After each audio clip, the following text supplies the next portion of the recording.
Escuchemos el mensaje que dirige el licenciado Andrés Manuel López Obrador, presidente de la República y comandante supremo de las Fuerzas Armadas. Amigas, amigos de Zamora y de esta región del estado de Michoacán, nos da mucho gusto estar de nuevo en Zamora, en este municipio, también para expresar nuestra solidaridad, nuestro apoyo a todos los habitantes de esta región de Michoacán, porque en los últimos tiempos esta es una de las regiones más afectadas, como aquí lo señaló el gobernador, más afectadas por la violencia, en particular por el enfrentamiento de las bandas de la delincuencia. Por eso ha crecido mucho el delito de homicidio, que es muy lamentable, sobre todo, como también lo expresó el gobernador, cuando la mayoría de los que pierden la vida son jóvenes. Por lo mismo, tenemos que atender las causas, no solo pensar que con leyes más severas, con amenazas de mano dura, con cárceles, se va a resolver el problema, ni siquiera con más policías o elementos de las Fuerzas Armadas. Tenemos que garantizar que haya justicia. El mexicano, el michoacano, no es malo por naturaleza, no nacemos malos, son las circunstancias las que llevan a algunos a tomar el camino de las conductas antisociales. Por eso debemos de seguir apoyando a la gente humilde, a la gente pobre, y seguir apoyando a los jóvenes que se les había abandonado, se les dio la espalda. Lo único que hicieron en el pasado los gobiernos neoliberales fue etiquetar a los jóvenes de ninis, que ni estudian ni trabajan, tratándolos de manera despectiva, con discriminación, pero nunca hicieron nada por los jóvenes. Al contrario, los empujaron para que tomaran el camino de las conductas antisociales. Ahora, con la pandemia, está quedando al descubierto nada más que los medios de información que callan y se dedican solo a cuestionarnos porque quisieran que regresara el régimen corrupto que prevalecía, y esto lo digo no generalizando porque hay medios que sí actúan con apego a la verdad. No hablan de que enfrentamos la pandemia sin médicos, porque durante el periodo neoliberal se rechazaba a los jóvenes que querían estudiar con la mentira de que no pasaban el examen de admisión. Se les olvida eso, porque es como si padecieran de amnesia los defensores del antiguo régimen. Presentaban examen para tratar de ingresar a la UNAM, a la Escuela de Medicina, 1,000 jóvenes, y aceptaban 100, rechazaban 900. Y lo mismo cuando con esfuerzo ingresaban a la universidad y querían hacer una especialización, se les rechazaba. Ahora, con la pandemia, se deja de manifiesto, queda al descubierto que tenemos un déficit de médicos y más de especialistas. No tenemos los médicos que necesita nuestro país, no tenemos los especialistas que necesita nuestro país para enfrentar la pandemia, para que no nos desbordara la demanda de atención médica de 3,000 camas con ventilador que se tenían y con médicos para atender enfermos COVID. Tuvimos que aumentar, haciendo un gran esfuerzo, a 12,000 camas de terapia intensiva. Levantamos el sistema de salud que estaba por los suelos, como aquí lo mencionó el gobernador, y aprovecho para responderle. Se tuvieron que contratar 70,000 médicos, enfermeras, trabajadores de la salud, 70,000. Pues le respondo aquí al gobernador que los que se contrataron y se enviaron a Michoacán se van a mantener el tiempo que sea necesario. Y así en todo el país, porque los necesitamos. Había y sigue padeciéndose de un déficit de médicos. Tuvimos también que apoyarnos con las Fuerzas Armadas. Fíjense lo leal que son las Fuerzas Armadas, lealtad al pueblo de México. No solo la defensa nacional, no solo la defensa de nuestra soberanía nacional. Ahora, de conformidad con la Constitución, ya las Fuerzas Armadas están participando para garantizar la seguridad pública, pero también nos están apoyando, como lo han hecho siempre, en situaciones difíciles de emergencia, con el Plan Marina, con el Plan DN3, y nos están apoyando en la construcción de infraestructura. Imagínense si un cuartel de estos lo hiciéramos con una empresa privada. ¿Saben cuánto cuesta un cuartel de la Guardia Nacional? 25 millones de pesos. ¿Cuánto cobrarían los particulares con el sistema de corrupción y de sobornos? Por lo bajo, 100 millones. Es decir, se están haciendo 4 cuarteles, con lo que antes, si bien hacían las cosas, se hacía un solo cuartel. Ese es el apoyo de los ingenieros militares. Otro ejemplo, nos están ayudando a construir 2.600 sucursales del Banco del Bienestar para que la gente que recibe sus apoyos no tenga que trasladarse por mucho tiempo, no tenga que ir lejos a cobrar su pensión, su beca, porque solo hay sucursales bancarias en las cabeceras municipales y eso no en todas. Con el Banco del Bienestar, aquí en Zamora, por ejemplo, van a haber 3 sucursales del Banco del Bienestar, no solo aquí en la cabecera municipal,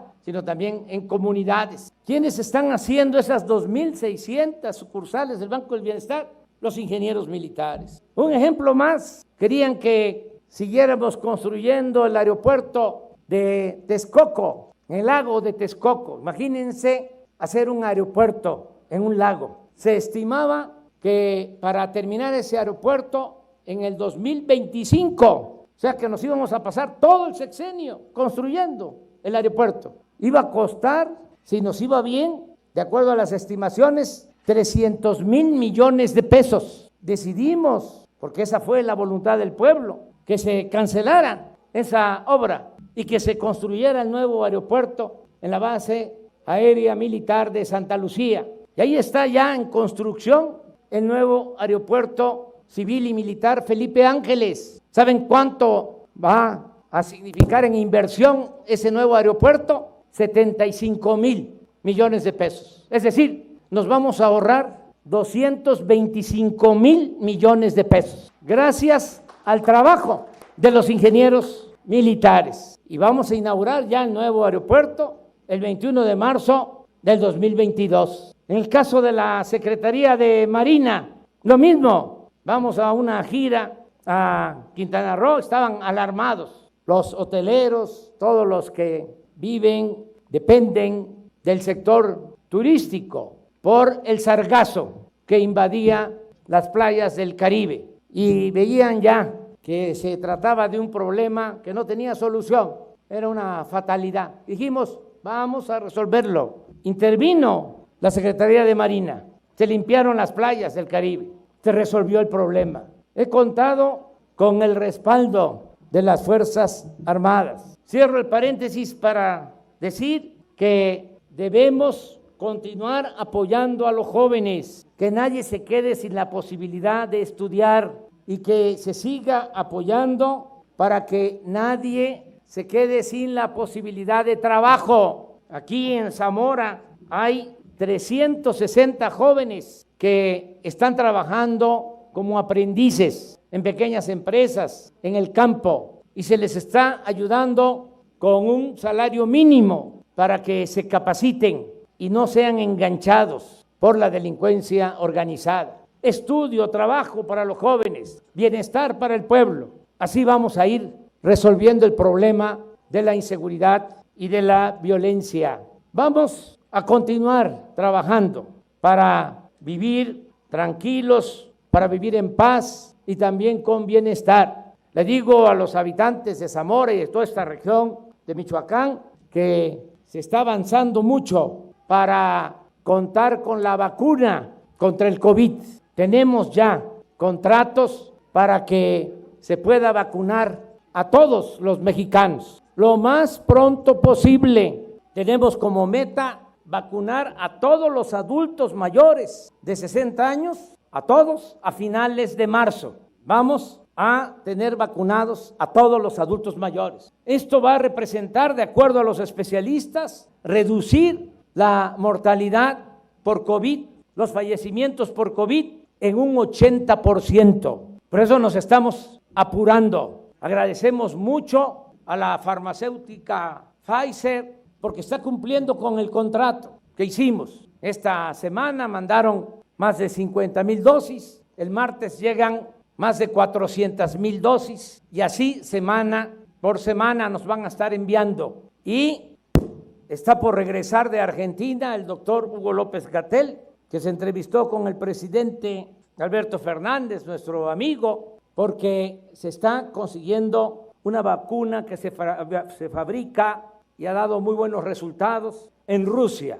Y también vamos a contar con una vacuna que se está aplicando al ejército de China con buenos resultados, de una farmacéutica denominada CanSino. Y también estamos participando para que se pueda envasar aquí en México una vacuna de la Universidad de Oxford, AstraZeneca, que va a empezar a llegar en marzo. En total vamos a contar con 120 millones de dosis para todo el país. Y no se va a concentrar la vacunación solo en el centro de la República, aún cuando la Ciudad de México se está viviendo una situación difícil porque hay un incremento en contagios. Se tomó la decisión también de manera profesional, ética, de vacunar primero a los médicos, enfermeras, a los trabajadores de la salud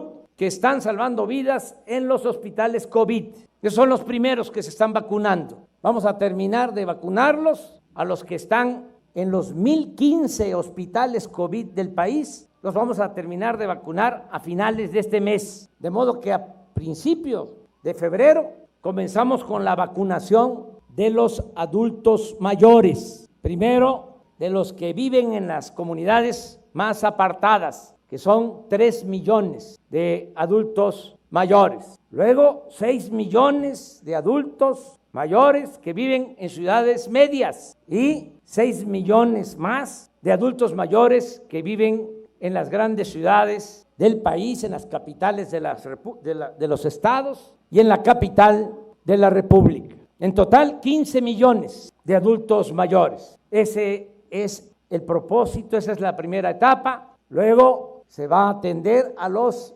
enfermos crónicos, los que tienen padecimientos que sean menores a 60 años, que padezcan de hipertensión, de diabetes, de obesidad, de otras enfermedades. En la medida que se vayan estableciendo los semáforos verdes, que vaya bajando los efectos de la pandemia en los estados, se va a empezar también a vacunar a maestras, a maestros para el reinicio a clases. Y así vamos a seguir hasta vacunar a toda la población. Tenemos los recursos necesarios, 32,000 millones de pesos para la compra de las vacunas. Tenemos esos recursos porque se han manejado las finanzas públicas con honradez, porque no hay corrupción, porque ya no es el tiempo de antes. Ahora, sin pedir prestado, sin endeudar al país, sin aumentar los impuestos, sin gasolinazos, tenemos finanzas públicas, tenemos recursos para atender las necesidades del pueblo.